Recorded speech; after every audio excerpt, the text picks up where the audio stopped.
Selamat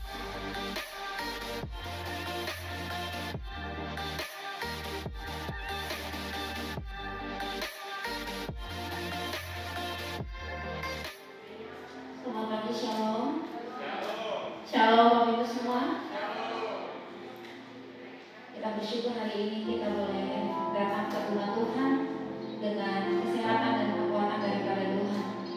Mari Bapak Ibu, kita rendahkan hati kita di hadapan Tuhan. Kita mau membuka seluruh kehidupan kita untuk diisi oleh hadirat Tuhan. Mari kita tundukkan kepala kita berdoa.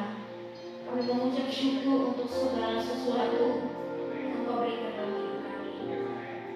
Tuhan, Engkau begitu baik. Tuhan, Engkau begitu mengasihi kami. Kasih-Mu Tuhan, pertolongan-Mu dan mujizat-Mu Tuhan nyata dalam hidup kami. Karena itu Tuhan, tidak ada alasan bagi kami untuk menahan hati ini, membawa pujian, membawa rasa syukur dan terima kasih kepada satu-satunya pribadi yang kami andalkan, yang kami percaya, pengharapan yang tidak pernah mengecewakan. Terima kasih Tuhan. Terima kasih Yesus.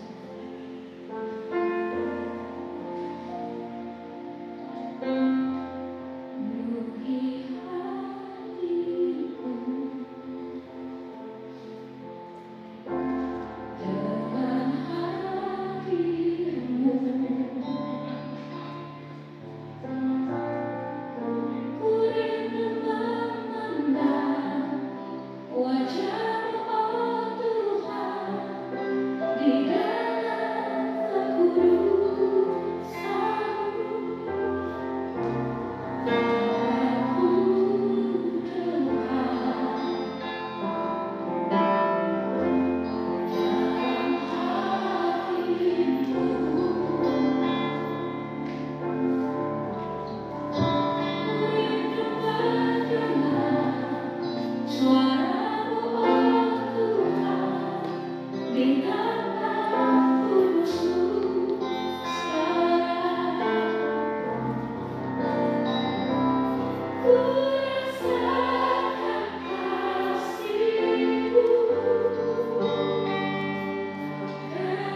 Aku percaya janji-Mu luar biasa ya Bapa.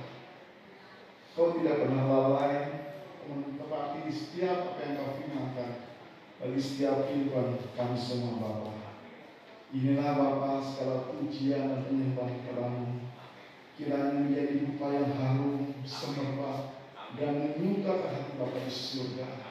Dan kami sungguh merasakan lawatan Tuhan. Kami sungguh merasakan kehadiran Tuhan di pagi ini Tuhan Yesus. Terima kasih Bapa, sekarang sama-sama akan menelaahkan kebenaran firman Tuhan. Kiranya Roh Kudus-Mu selalu membimbing kami kepada nilai kebenaran yang sejati. Pakailah diri hamba-Mu Bapa untuk menyampaikan isi hati kami Tuhan, agar umat-Mu dan hamba-Mu sama-sama diberkati oleh kebenaran firman Tuhan. Terima kasih Bapa. Di dalam nama Tuhan Yesus kita semua yang siap menerima kebenaran firman Tuhan, mari kita sama-sama katakan amin. Shalom. Sidang iman Tuhan dikasihi, saya bersyukur atas segala kemurahan Tuhan yang Tuhan telah percayakan pagi hari ini melalui hambanya di Gembala, dan telah memberi kesempatan bagi hamba untuk menyampaikan kebenaran Tuhan tempat ini. Sebelum saya menyampaikan firman Tuhan, saya akan mengenal diri saya. Ini saya yang kedua kali menyampaikan firman Tuhan tempat ini sebelum pandemi, masih di bangunan yang lama. Ya, nama saya Budi Raharja. Saya punya seorang istri dan 2 putri. Ini putri yang kecil yang besar di Australia. Dia sudah bekerja dan tinggal di sana. Saya mengembalakan sini 2 sidang jemaat Tuhan di Gunung Sari, dekat Desa 7A, dan jam 10 pagi. Dan sore jam 5 sore di Mangga 2, dekat Mangga 2 Square, di belakangnya ada komplek perumahan. Disitulah kita beribadah. Itulah yang Tuhan percayakan kepada hamba untuk menjalankan tugas dalam pelayanan. Pada saat ini juga saya merasakan kehilangan seorang sahabat, seorang mentor saya, seorang teman diskusi saya, seorang yang sering berdiskusi dengan saya. Hampir setiap hari kita ada WA dengan hambanya almarhum Pak Manggosari. Kita mengisi bersama. Setiap minggu pasti saya ngobrol dengan dia.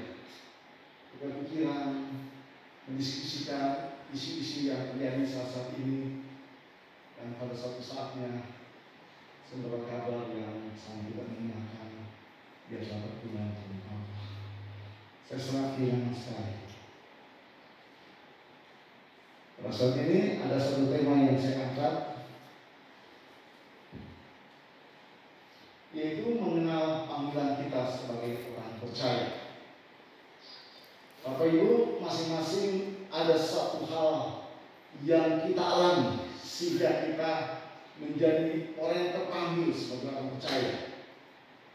Saya sendiri makanya ini dari belakang non-Kristen. Saya tidak punya cita-cita menjadi seorang hamba Tuhan. Saya tidak punya bayangan sama sekali. Tapi saya mengenal akan panggilan Tuhan semakin kuat.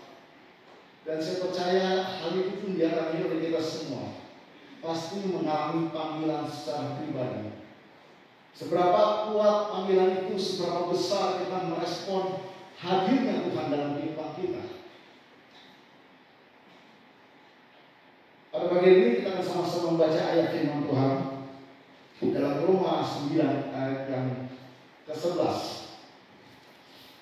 Boleh diklik sebelahnya. Ya, sekali lagi. Ya. Mengenal panggilan sebagai orang percaya. Dalam Roma 9 ayat yang ke-11 demikian firman Tuhan. Tetapi sebab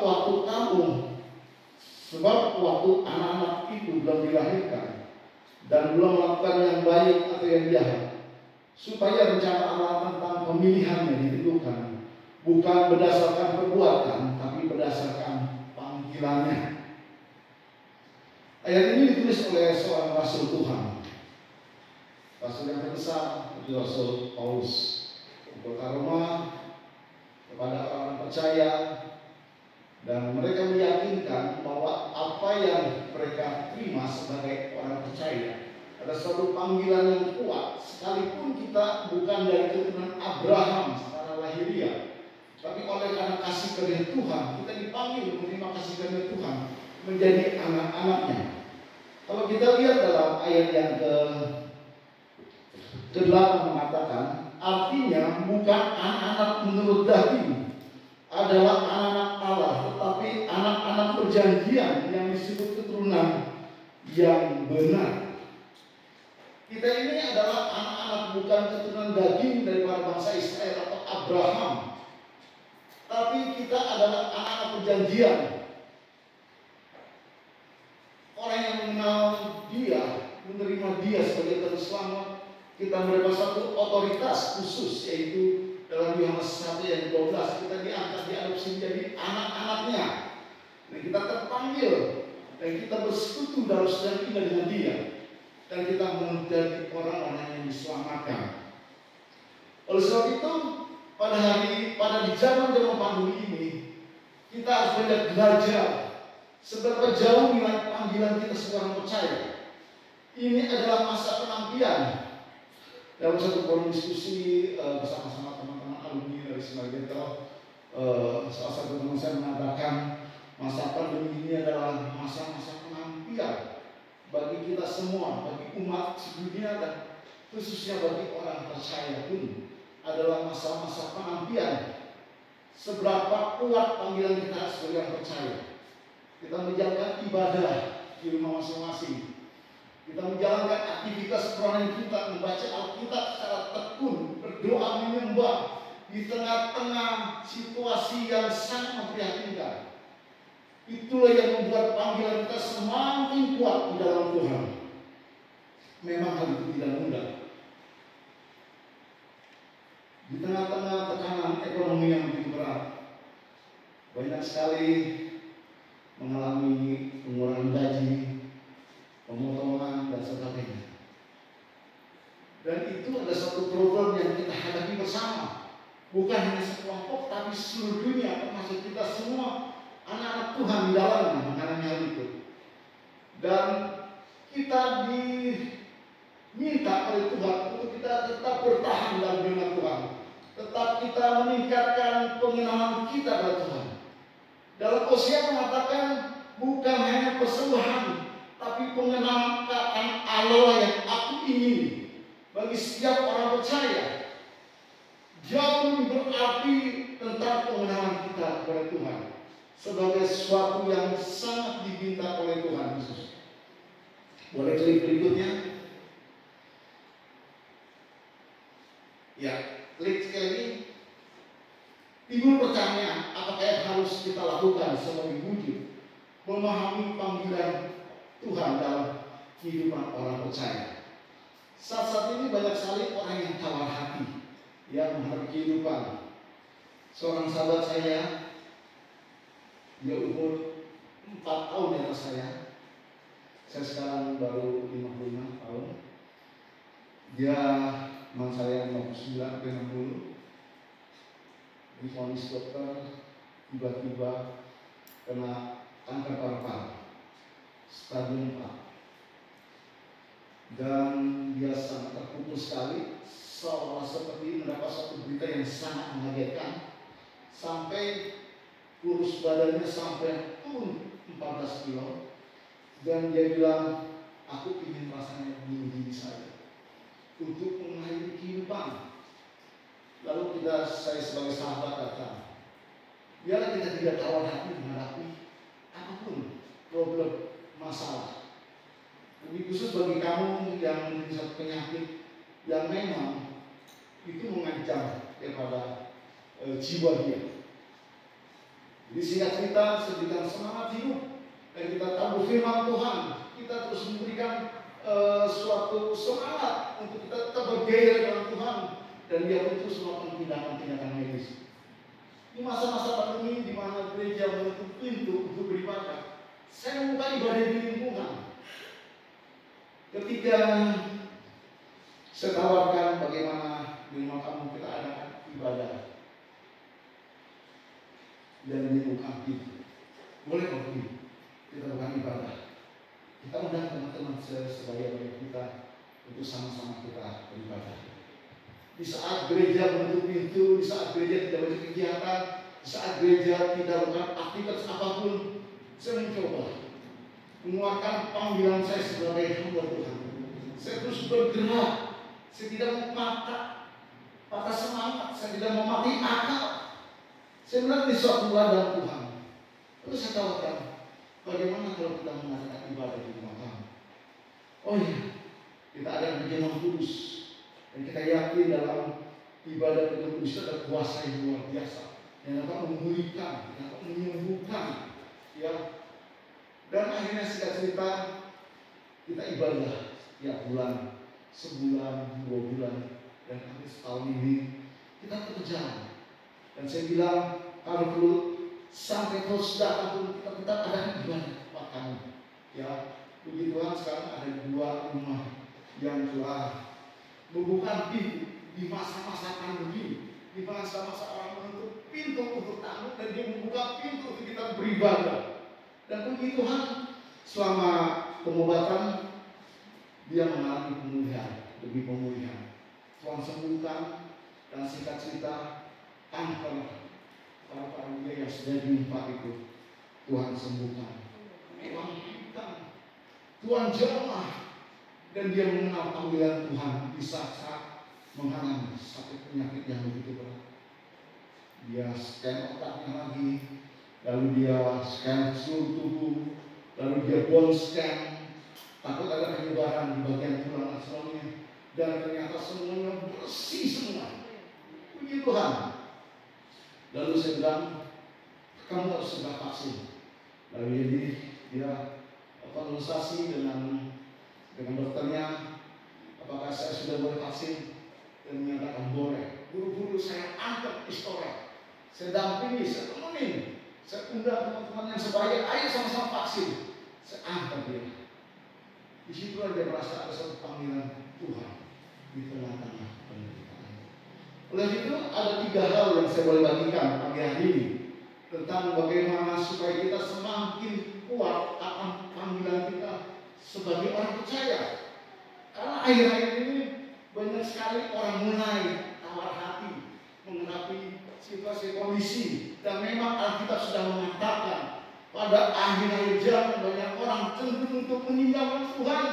Sekalipun badannya di gereja, tapi hatinya jauh dari gereja. Apalagi sekarang masa pandemi, ya banyak mereka mengadakan ibadah secara online. Dan salah satu kelemahan daripada ibadah online adalah mereka cenderung nonton ibadah, bukan melakukan ikut ibadah. Tapi mereka cenderung untuk nonton ibadah. Dan ini menjadi tugas yang berat bagi gereja Tuhan di masa-masa akan datang. Dari ibadah onsite pindah ke ibadah online. Itu melakukan satu zona nyaman. Ya, ibadah di rumah, sembari makan, sembari bercanda, ya luaran. Dan kita sekarang sedang berusaha meyakinkan jemaat, yuk kita mulai bergerak lagi untuk masuk dalam ibadah onsite. Dan itu memang tidak mudah sekali. Ya, puji Tuhan. Dan akhirnya kita mulai bergerak. Di tempat kami sudah mulai dari November, sudah mulai ibadah di gedung gereja. Ya, dan mereka sangat antusias sekali untuk dapat beribadah. Kita next pada teks berikutnya. Boleh klik? Ya, salah satu hal yang kita harus pahami untuk dapat kita mengenal panggilan kita sebagai orang percaya, biarlah kita memiliki satu pola hidup untuk dimuridkan. Salah satu filosofi murid adalah harus belajar, harus kita mengupgrade setiap ilmu yang harus kita dapatkan. Firman Tuhan mengatakan, umatku binasa karena mereka tidak mengenal firman. Umatku binasa karena mereka tidak tahu kebenaran. Umatku dapat goncang karena tidak berpegang kepada kebenaran ilahi. Boleh klik berikutnya? Ya, kita adalah surat yang terbuka bagi Kristus.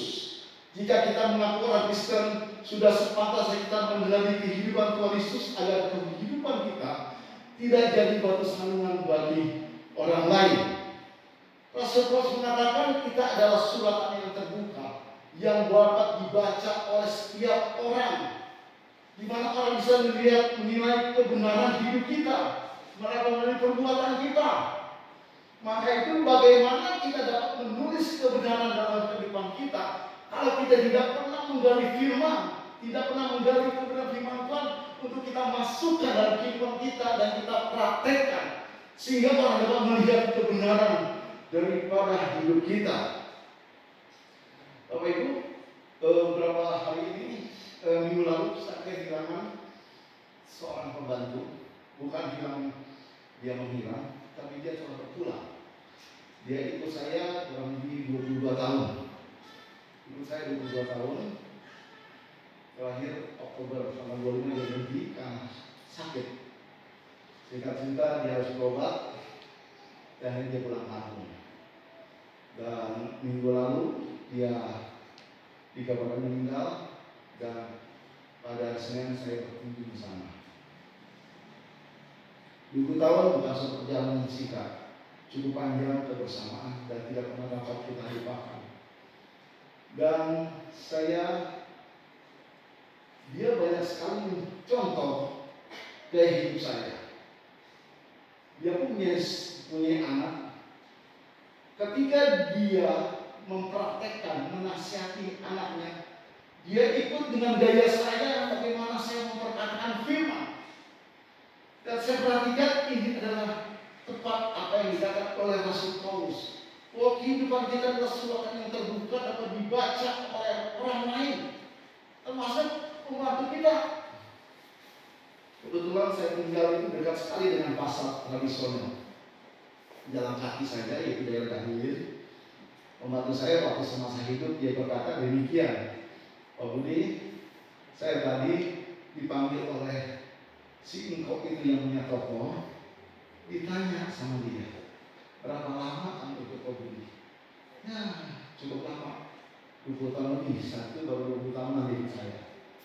Lalu ditanya ihwal tentang kehidupan saya melalui pembantu, karena dia akan bisa bicara aslinya saya. Ditanya apakah Pak Budi dia akan baca Alkitab? Tiap hari saya perhatikan dia baca Alkitab. Apakah Pak Budi itu suka berkelahi atau suka bertengkar dengan istri? Dia suka, tapi dapat berkuasai pertengkaran itu. Dan banyak pertanyaan-pertanyaan yang dia bisa jawab secara jujur. Maka itu biarlah kita belajar kebenaran firman Tuhan agar kita dapat mengimpartasi kebenaran itu dalam kehidupan kita, sehingga pengenalan kita akan Tuhan semakin dalam dan semakin kita dapat dibaca oleh orang lain. Saya bersikeras supaya setiap jemaat harus rajin membaca Alkitab. Sampai saya membuat gerakan baca Alkitab satu tahun. Januari kita start dari Kejadian dan Desember kita harus finish sampai Wahyu. Dan itu bertahun-tahun kita mulai lagi, ulang. Dan saya tidak pernah jenuh. Kita harus bertumbuh. Saya tidak pernah tidak menginginkan suatu kerja yang besar, tapi saya inginkan suatu jemaat Tuhan yang kuat dan berakar. Karena kita tahu akhir-akhir ini banyak sekali pengajaran teologi yang berkembang secara itu seringkali di luar konteks dari kebenaran Tuhan. Ada yang tidak mengakui tentang Tritunggal Allah, Allah Bapa, Allah Anak, dan Allah Roh Kudus. Dan sekarang sedang berkembang lagi tren tentang gereja Tuhan yang Maha Kuasa, yang tidak mengakui Yesus. Dan itu adalah satu pengajaran-pengajaran yang pernah memang Rasul Paulus katakan pada jemaat di Korintus. Hati-hati kepada nabi-nabi palsu. Bahkan Rasul Paulus mengatakan dengan bahasa yang sangat vulgar, anjing-anjing dikatakan. Mereka mengajarkan kepada jemaat suatu Injil lain dikatakan. Dan itu berbahaya sekali. Maka saya tidak pernah jemu-jemu untuk setiap hari ada ayat yang harus kita baca, lalu kita jabarkan. Lalu ada renungan firman, ada doa korban setiap hari, supaya pengenalan kita kepada Sang Juru Selamat semakin kuat. Dan saya percaya tidak pernah kita goyah. Bagaimana kita memelihara keselamatan itu sampai pada akhir kehidupan kita. Dan itu perlu pembekalan setiap hari. Memang tidak mudah dalam masa itu. Kita baca dalam Yohanes 5 ayat yang ke-8. Boleh tampilkan ayatnya? Yohanes 15 ayat yang ke-8.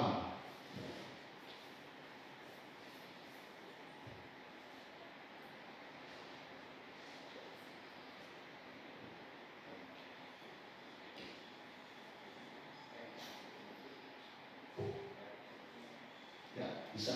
Ayat. Harusnya saya bacakan deh.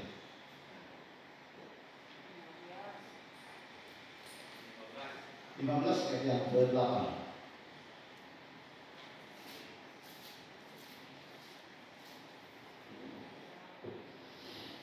Dalam hal inilah Bapakku dipermuliakan, yaitu jika kamu berbuah banyak, dan demikian kamu adalah murid-muridku. Semakin kita mengadopsi kebenaran pada sumber, karena dialah pokok anggur kita, maka kita akan berpotensi menghasilkan buah. Bagaimana kita dapat berbuah kalau kita tidak dapat adopsi yang kuat dalam firman kita, yaitu kebenaran firman Tuhan. Karena Yesus mengatakan biarlah nilai keagamaan kamu itu harus lebih benar daripada orang Farisi. Ya, maka itu kita harus belajar firman Tuhan agar kita tidak mudah diobang-ambingkan oleh berbagai pengajaran di saat-saat ini. Penting sekali. Dalam menghadapi tekanan-tekanan hidup, kita tidak pernah give up, karena kita dibacking oleh kebenaran firman Tuhan.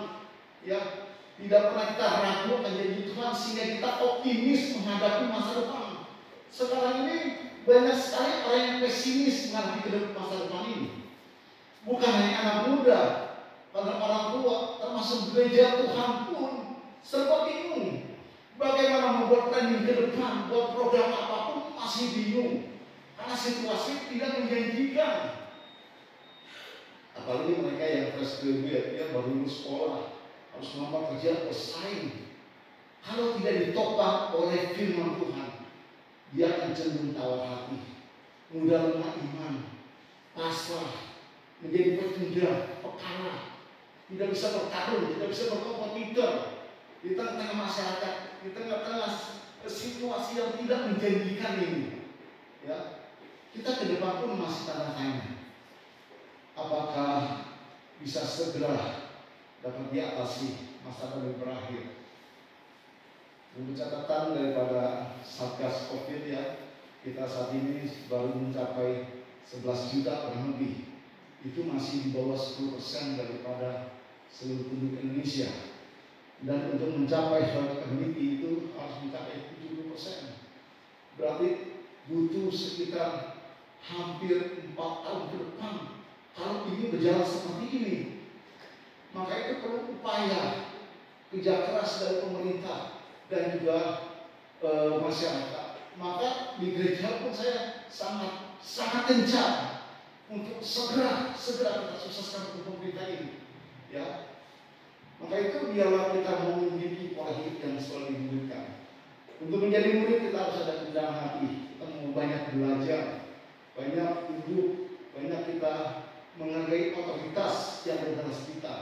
Seperti di gereja kita ada ibu gembala. Kita harus tunduk kepada otoritas ibu gembala agar kita mulai bisa dibentuk oleh Tuhan, agar kita dapat diarahkan oleh Tuhan melalui ibu gembala yang Tuhan percayakan, yang Tuhan telah tetapkan. Dan saya berkata kepada ibu, kita semua support supaya ibu terus maju dalam Tuhan. Ya, karena itu penting sekali. Oke, kita lihat kebenaran yang kedua. Yang pertama adalah kita miliki pola hidup yang dimuridkan. Yang kedua, biarlah kita mengalami Tuhan dalam kehidupan kita, supaya kita lebih yakin akan panggilan hidup kita sebagai percaya. Kita harus mengalami Tuhan. Jangan kita menjadi saksi Tuhan tapi tidak pernah mengalami Tuhan. Untuk mengalami Tuhan itu harus ada suatu hal yang kita harus gumuli, yaitu masalah, problem, tantangan yang harus kita geluti dan harus kita hadapi. Saya bilang kepada jemaat Tuhan yang saya layani, biarlah dalam setiap doa-doa kita dan kita berdoa untuk Tuhan mengangkat masalah kita, untuk Tuhan menggeser masalah kita. Tapi biarlah Tuhan memberikan kemampuan untuk kita menghadapi pergumulan, dalam menghadapi perjuangan, dalam menghadapi situasi kondisi ini. Tuhan memberikan ability, kemampuan, supaya kita tidak menjadi pecundang dan kita mengalami Tuhan dalam kehidupan kita. Dalam Alkitab kita melihat satu tokoh, yaitu Yusuf. Yusuf banyak mengalami Tuhan dalam kehidupan dia. Sekalipun perjalanan Yusuf sampai ke jenjang yang lebih tinggi, itu tidak mulus. Banyak tantangan-tantangan dia hadapi. Tapi Alkitab mengatakan dia selalu disertai Tuhan. Dia selalu mendapatkan pertolongan Tuhan. Apa yang diperbuatnya selalu berhasil. Dan dia mengalami Tuhan. Dan pada akhirnya dia katakan, dia meyakini ada satu rencana Tuhan dalam kehidupan dia. Yang kedua adalah tokoh daripada Ayub. Tuhan pakai dia. Dan dikatakan oleh kitab suci, dialah orang yang saleh. Kalau Tuhan mengatakan dan tertulis dalam kitab suci dia adalah orang yang saleh, itu benar-benar saleh, yang bukan KW. Dan itu benar-benar dia orang yang tulus dalam Tuhan. Dan Tuhan uji melalui apa? Melalui penderitaan, melalui berbagai malapetaka, dan dia mengalami Tuhan di tengah-tengah penderitaannya. Apa yang menjadi masalah sidangnya Tuhan saat ini? Biarlah kita berdoa. Tuhan beri aku kemampuan, Tuhan beri aku kekuatan dapat menghadapi semuanya. Sekali lagi tadi di awal saya bilang saya tidak pernah punya cita-cita menjadi seorang pendeta atau gembala. Dan saya juga dalam masa sebelum menikah pun saya tidak pernah bilang calon istri saya satu hari saya menjadi pendeta, tidak pernah. Dan saya belajar Tuhan, saya ingin mengalami engkau. Beberapa tahun sebelum saya masuk penggembalaan, tepatnya 2008, Tuhan ingatkan saya untuk saya membuat mesbah doa. Lalu saya bilang sama Tuhan, ketika Tuhan bicara itu, ketika saya sedang naik motor, tiba-tiba saya berhenti dan ada satu suara. Engkau berjanji akan membuat mesbah doa bagiku. Lalu saya bilang, Tuhan, yes, aku ingin membuat mesbah doa. Aku ingin membuat sesuatu yang unik dalam Tuhan. Aku ingin berperkara dengan Tuhan ini. Aku ingin alami Tuhan. Singkat cerita, saya mulailah membuat persekutuan doa semalaman. Dari jam 10 pagi, jam 10 malam sampai jam 4 pagi. Meyakinkan orang untuk menyembah Tuhan itu tidak gampang. Kita datang ibadah jam biasa aja itu kadang sulit ya. Sekarang bagaimana kita mengajak orang doa semalaman? Lalu saya berdoa, Tuhan, aku tidak mau mundur. Tuhan beri aku karunia roh, karunia iman, untuk meyakinkan setiap orang yang aku temui untuk menjadi penyembah Tuhan, dan agar dia bisa mengalami Tuhan. Dan saya yakin percaya ketika Kristus itu tinggal dimuliakan dalam kehidupan kita, dia akan menghadirkan karyanya dalam kehidupan kita. Itu menjadi satu landasan kuat. Saya terus maju. Saya mulai bukan dari 1.000 orang, bukan mulai dari 100 orang. Saya mulai dari beberapa orang. Saya mulai melangkah dengan iman. Saya tidak menghindar, saya tidak biar, saya terus maju dalam Tuhan. Saya mulai buat gerakan buat semangat. Bukan gereja saat itu, hanya kesukaan biasa.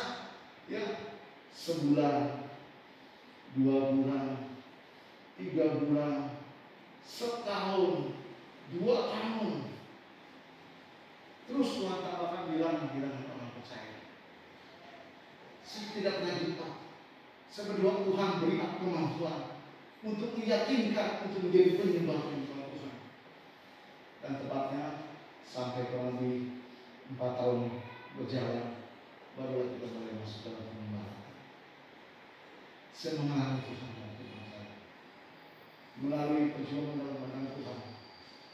Dari 2-3 orang yang kita mulai, terus sampai 20-30 orang, doa semalam sampai kita full band doa semalam. Saya merasakan Tuhan, terima kasih. Engkau berikan aku kemampuan, Engkau berikan aku ability, Tuhan Engkau berikan aku karunia roh untuk meyakinkan apa yang menjadi masalah kehidupan kamu sekalian.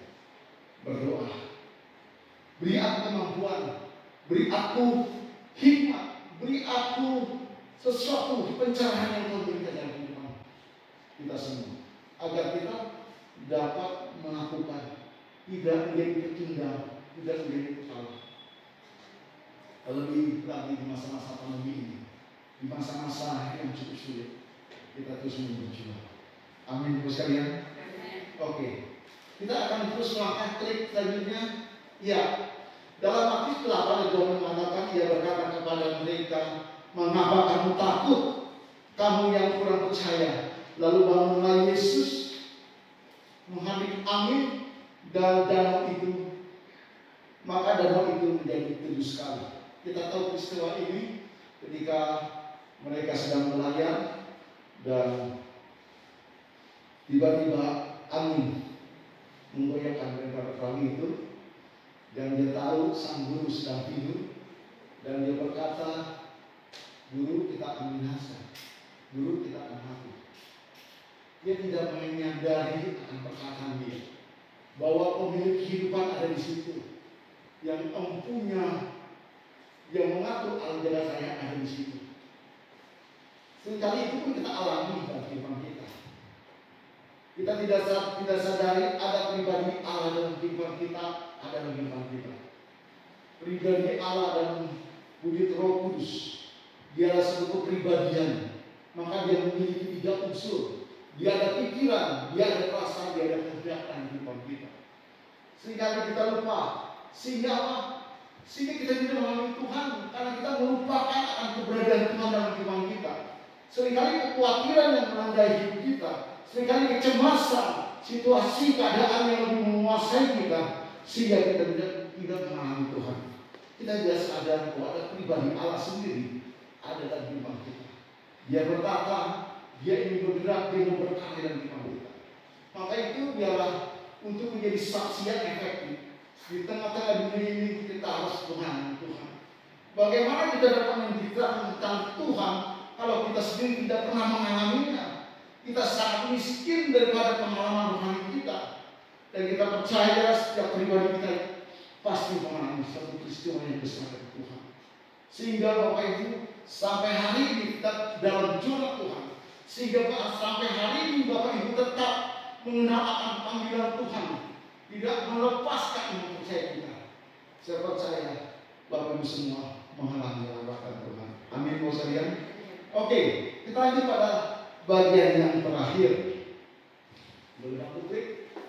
Dengan cara itu orang-orang juga dapat mengetahui lambatan Tuhan melalui kehidupan kita setiap hari. Dengan itulah Tuhan, orang dapat melihat akan kehidupan kita. Identitas kita bukan hanya sebagai saksi, tapi sebagai terang, sebagai garam dunia. Itu bukan menjadi simbol saya, tapi menjadi satu identitas kehidupan kita. Kita menjadi saksi Tuhan. Kita menjadi garam dunia. menjadi terang itu adalah suatu identitas dalam kehidupan kita sebagai orang percaya. Boleh klik bagian terakhir, bagian yang ketiga.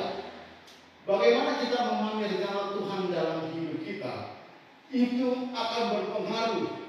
Kita mengenal panggilan Tuhan lebih detail lagi. Kita harus lebih banyak memahami apa rencana Tuhan dalam kehidupan kita, baik itu secara umum maupun secara pribadi. Karena kita tahu Tuhan yang kita sembah itu adalah Allah Roh Kudus yang ada di dalam kita. Sekali lagi dia bisa nyatakan dia adalah pribadi, maka dia ada pikiran, dia ada perasaan, dia ada kehendak. Karena dia ada pikiran, dia ada rencana dan setiap kehidupan kita. Tidak mungkin suatu pribadi Allah yang besar yang ada dalam hidup kita tidak ada rencana dalam kehidupan kita. Dia punya rencana. Salah satu cara yang paling efektif kita mengatur rencana Tuhan dalam hidup kita melalui keintiman kita bersama Tuhan. Bapak Ibu, saya adalah anak 7, anak bungsu. Papa saya seorang karyawan bank, dia bekerja di bank swasta selama 24 tahun. Dia berkarir, dia hanya lulusan SD, tapi dia bertekun terus sampai di satu puncak jabatan di sebuah bank swasta. Tapi ada satu contoh hidup yang dia boleh wariskan kepada saya. Itu bagaimana dia punya pola hidup sederhana. Saya belajar mengerti karena saya intim dengan dia. Apa yang menjadi rencana, apa yang menjadi isi hati orang tua, saya boleh belajar karena saya intim. Dia tiap hari selama 24 tahun bekerja di bank, dia naik sepeda. Setiap hari dia naik sepeda. Hujan terus dia seorang pekerja yang sangat ulat sekali. Dan itu saya bisa tahu karena saya intim dengan Bapak. Setiap dia pulang kerja, dia pakai sepedanya, dia makan, lalu dia duduk, selalu saya ada di sampingnya. Dia bercerita dan bercerita. Dan disitulah saya boleh belajar mengerti apa isi hati dia, apa keinginan dia, apa menjadi kerinduan orang tua terhadap anak. Itu saya salah. Begitu juga apa yang menjadi kerinduan Bapak di surga atas hidup kita.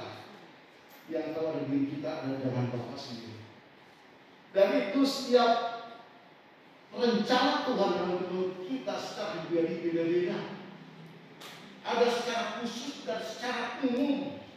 Dan Tuhan bisa nyatakan dengan berbagai cara. Sehingga kita sadar bahwa ada rencana Tuhan di balik semuanya itu.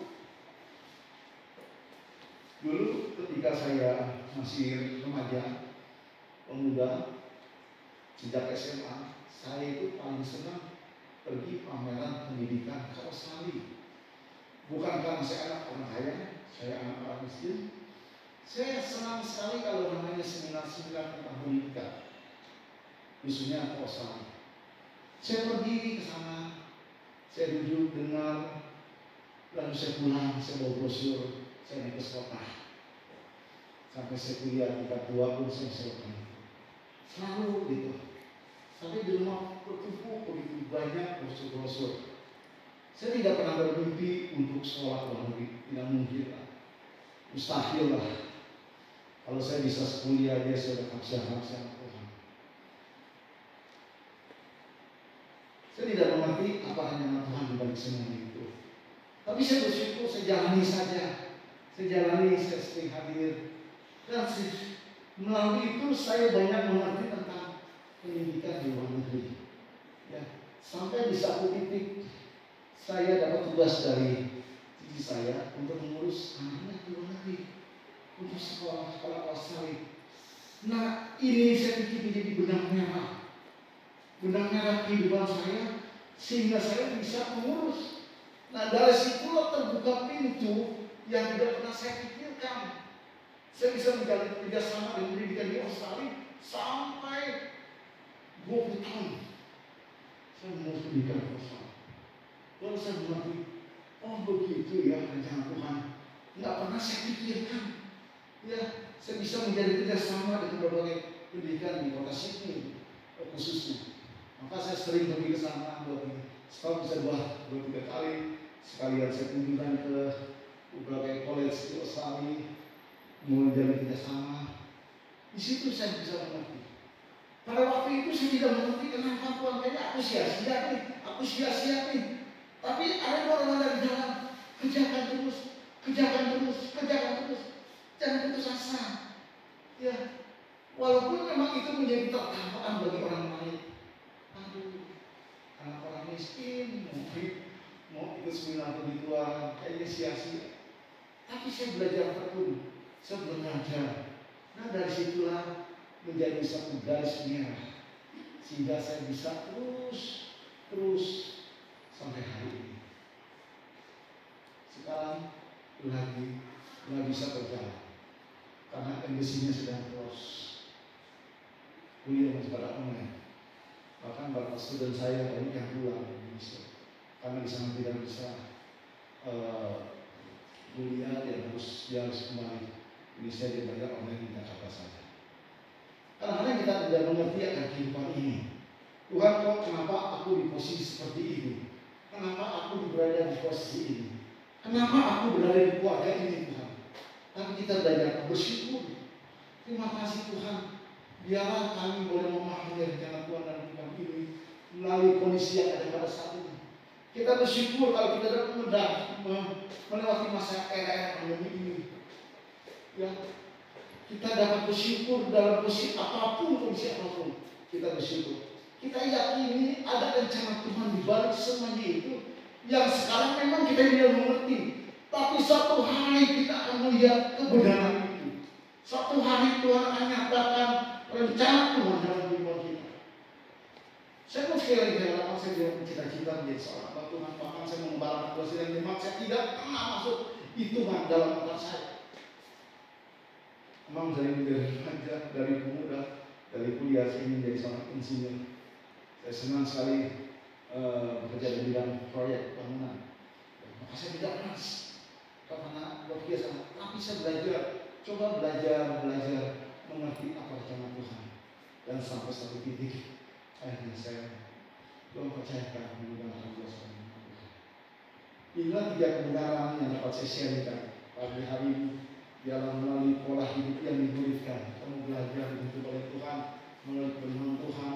Kalau kita juga mau memahami Tuhan dalam setiap kehidupan kita, kita mau belajar berperkara dengan Tuhan kita yang dahsyat dan luar biasa. Dan kita belajar apa?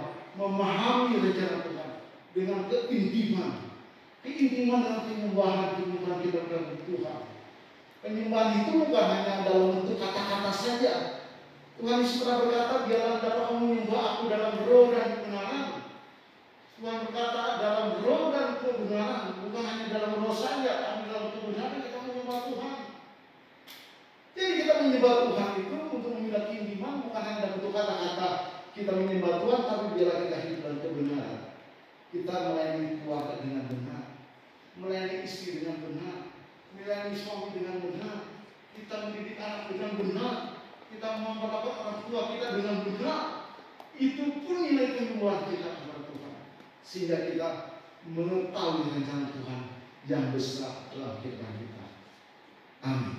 Tuhan berkati. Terima kasih Bapa segala kebenaran firman-Mu. Biarlah kami belajar akan mengenal panggilan kami sebagai percaya. Biarlah kami tidak tawar hati, biarlah kami tidak timbang, biar kami tidak apatis menghadapi semuanya itu Tuhan. Tapi kami belajar memiliki pola hidup yang dimuridkan, mau tunduk, mau lebih menelaah firman Tuhan.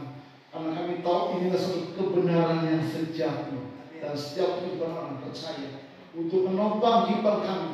Bukan kebenaran pribadi kami yang kami tonjolkan, tapi kebenaran firman Tuhan. Sehingga dunia bisa melihat suatu firman yang tertera dalam kehidupan kita. Melalui perbuatan-perbuatan kita, dunia dapat melihat sungguh orang ini disertai oleh Tuhan yang hidup. Terima kasih Bapa. Biarlah Tuhan kami rindu mengalami Engkau dalam kehidupan kami Tuhan. Bukan kata orang, tapi aku sendiri mengalami Engkau Tuhan. Sungguh Engkau Tuhan yang hidup, Tuhan yang besar, Tuhan dahsyat. Dan kami mengalami dengan berbagai masalah, mengalami berbagai problem kehidupan. Kami melihat Engkau turut serta di dalamnya. Engkau berperan menguatkan aku, menopang aku, sehingga kami boleh menjadi pemenang kehidupan kami Tuhan. Terima kasih Bapa. Dan biarlah Tuhan kami boleh belajar mengetahui rencana Tuhan yang besar. Biarlah pada sampai akhir hidup kami serupa dan segambar kepada Anak yang tunggal. Terima kasih Bapa. Biarlah melalui kerja kebenaran Tuhan kami semua diberkati, baik umat baik hamba-Mu, sama-sama diberkati oleh kebenaran firman Tuhan. Terima kasih Bapa. Di dalam nama Tuhan Yesus kita semua yang percaya sama-sama katakan amin. Terima kasih.